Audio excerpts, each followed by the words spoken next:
It began with a sound, a scream from the heavens designed not just to kill, but to shatter the mind.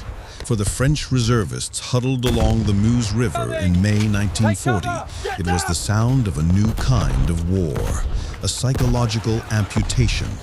They were veterans of the Great War, men who understood artillery shells and machine guns. They did not understand this predatory shriek that came before the explosion. This was terror, weaponized. In that silence, the world changed. The strongest army in Europe, a bastion built on the laurels of 1918, was about to be broken in 6 weeks. This wasn't a war, it was a demolition. May 1940. Adolf Hitler unleashes his beast of armored steel against the Allies in Western Europe. The operation's name is Fall Gelb, Case Yellow. The world would come to know it by another name, Blitzkrieg, Lightning War. It wasn't just a tactic, it was a philosophy of calculated violence, a doctrine of speed and shock engineered to paralyze an enemy's nervous system before his armies could even react. The blueprint for this conquest was a stroke of audacious genius known as the Manstein Plan, or, more poetically, Sichelschnitt, the sickle cut. The problem it solved was simple, yet deadly. Germany was outnumbered, 136 of their divisions against 149 Allied divisions, 2,570 German tanks against a formidable wall of over 3,500 Allied tanks. On paper, it was suicide. But the Allies were fighting the last war. Their supreme commander, General Maurice Gamelin, operated from a quiet chateau, directing his forces by telephone with the glacial pace of a bygone era. His mind and the minds of his generals were mired in the static trench warfare of World War I. They believed in the sanctity of the continuous front, and they held an almost religious faith that the dense rolling hills of the Ardennes forest were, as their field manuals stated, impenetrable to tanks. This single fatal assumption was the linchpin of their entire defensive strategy. They expected a repeat of the old Schlieffen Plan, a massive sweeping attack through the flat plains of Belgium. And so they positioned their finest assets, the elite French mechanized armies and the highly mobile British Expeditionary Force, in the north, ready to surge into Belgium at the first sign of attack. They were rushing headfirst into the jaws of a masterful deception.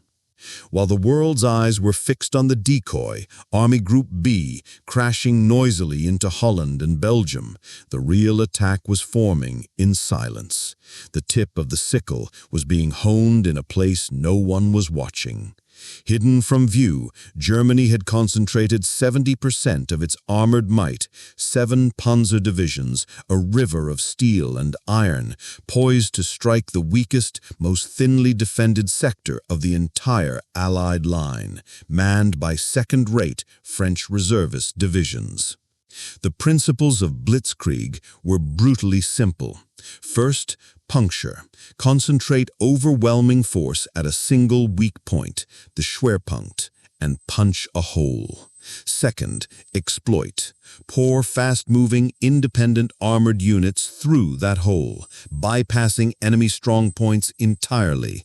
Don't stop, don't engage, just drive. Third, paralyze. Race deep into the enemy's rear, severing his lines of communication and supply.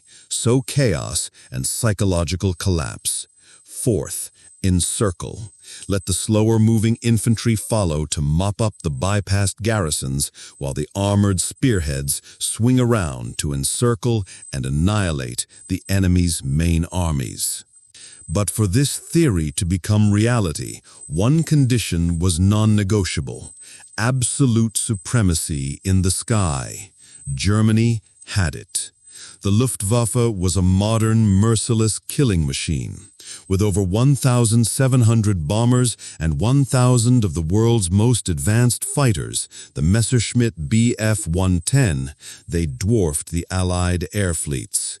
And they possessed the Stuka.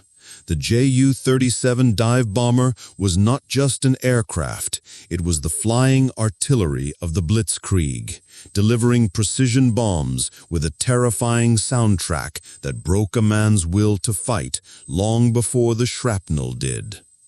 On the ground, the story was more complex. The French Char B-1 Beast tank was on a one-to-one basis a monster. Its 60 millimeters of armor was nearly impervious to any German tank gun of the period. But it was a flawed beast, slow, mechanically unreliable, and, critically, its design placed the burden of commanding, aiming, and firing the main gun on one man. Most importantly, the vast majority lacked a radio. French tank commanders were often forced to fight blind, their magnificent machines isolated and uncoordinated. The German Panzers, mostly the light Mark I and II, were mechanically inferior. But they had a decisive advantage. Every single one had a radio. They fought not as individual steel boxes, but as a coordinated pack of wolves, guided by a revolutionary command doctrine. Outfrog tactic, or mission-type tactics. German commanders were given an objective, not a rigid set of orders. They were expected to use their own initiative to achieve it. This philosophy, championed by brilliant, insubordinate leaders like Heinz Guderian, a man who thought, breathed, and lived armored warfare, created an army that could think and react at lightning speed. On May 10th, hell was unleashed. As Army Group B drew the Allies into Belgium, Guderian's panzers surged through the Ardennes. The French defenders, second-rate reservists, were stunned. Their command structure, crippled by the rigid doctrine of methodical battle, was too slow, too bureaucratic to react. Orders took hours to travel a few miles. By the time they arrived, the panzers were already gone. In just 3 days, the Germans had crossed 70 miles of impassable terrain and reached the Meuse River at Sedan.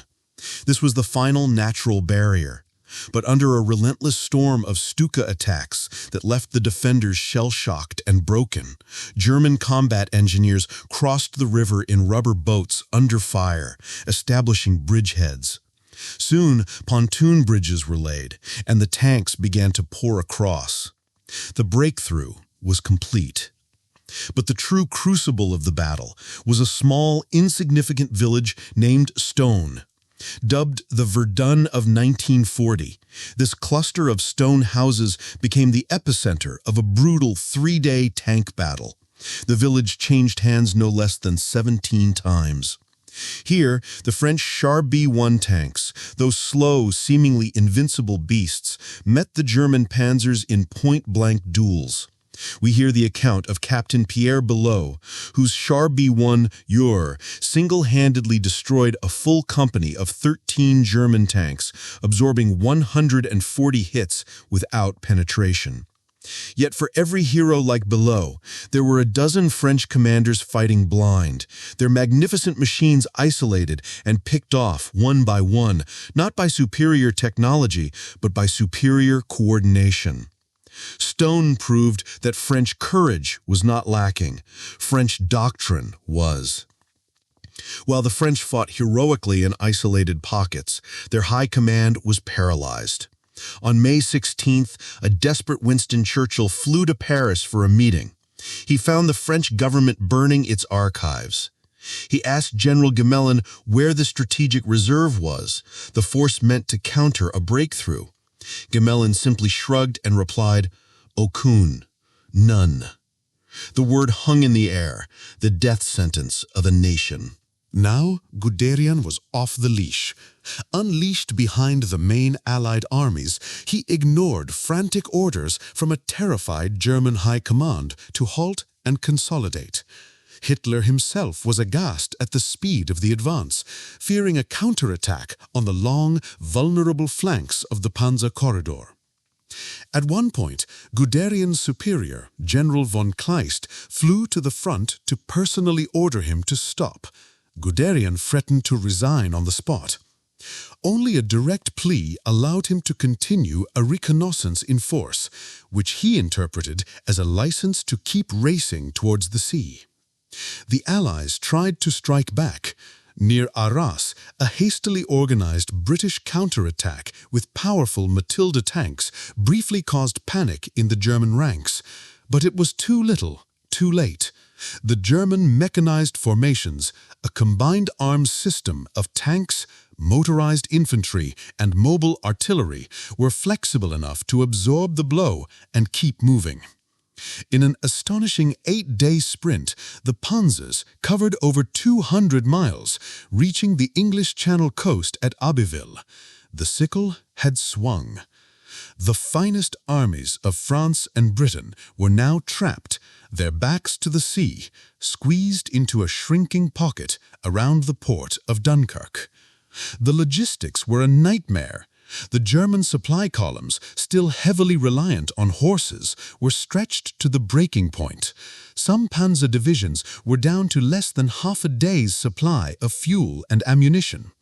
They were a razor-sharp spearhead with a fragile wooden shaft. Then came one of the most debated orders of the war.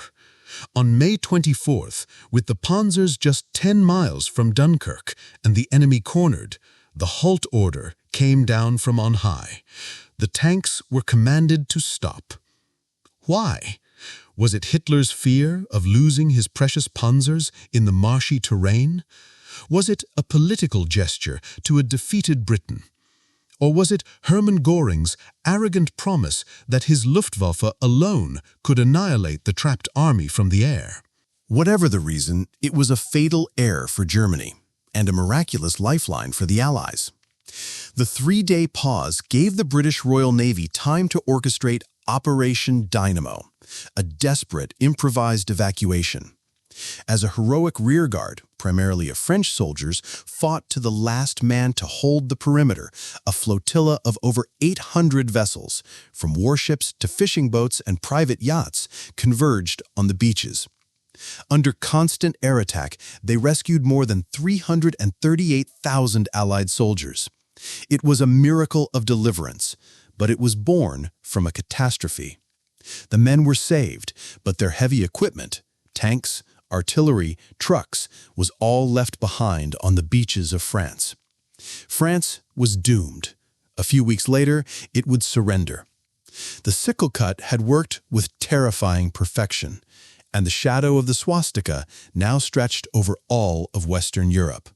An empire built on a foundation of audacious genius, tactical revolution, and one fatal, catastrophic assumption. For 82 years, the lessons of the Sickle cut were studied, analyzed, and seemingly learned. But history does not repeat itself. It rhymes with brutal irony. February 24th, 2022. The ghost of the Blitzkrieg reappeared on the vast plains of Eastern Europe. An invasion force of nearly 190,000 troops surged into Ukraine. Once again, the world watched as a river of steel, a 64-kilometer-long convoy, snaked its way towards a nation's capital, Kyiv. The initial shock, the speed, the apparent collapse of defenses, it was the echo of 1940. Western intelligence was stunned. The deception was complete. As Russian tanks entered the suburbs of Kyiv, the ancient weaknesses, the twin poisons that flow in the veins of every lightning war, began to take hold. First, logistics. The 64-kilometer convoy became a 64-kilometer traffic jam, a logistical nightmare of broken-down vehicles, stranded soldiers, and a catastrophic lack of fuel. It was a steel serpent, paralyzed by its own weight. Second, the exposed flanks. This time, The counterattack came not from Allied tanks, but from the sky. Small, nimble, and deadly, Turkish-made Bayraktar drones, the 21st century equivalent of a flanking cavalry charge, hunted the stretched and helpless supply lines. They turned armored columns into smoking pyres, sowing chaos and fear far behind the front lines. In late March 2022, during negotiations in Istanbul, Russia announced it would drastically reduce its assault on Kyiv. The official narrative was that it was a gesture of goodwill, but military analysts saw the ghost of 1940. A commander pulling back his overextended spearhead just moments before it was cut off and annihilated. The withdrawal from Kyiv was not a choice, it was an escape. The Russian war machine was forced to do what the German panzers never had to in 1940. It abandoned the Grand Blitz for a slow, grinding, bloody war of attrition in the Donbass. The war had changed. The lightning had fizzled, replaced by the methodical, brutal churn of artillery. The fundamental lesson of the Ardennes echoes louder than ever. The Blitzkrieg is a wild beast. Its greatest strength, its unstoppable speed, will always be its most fatal weakness.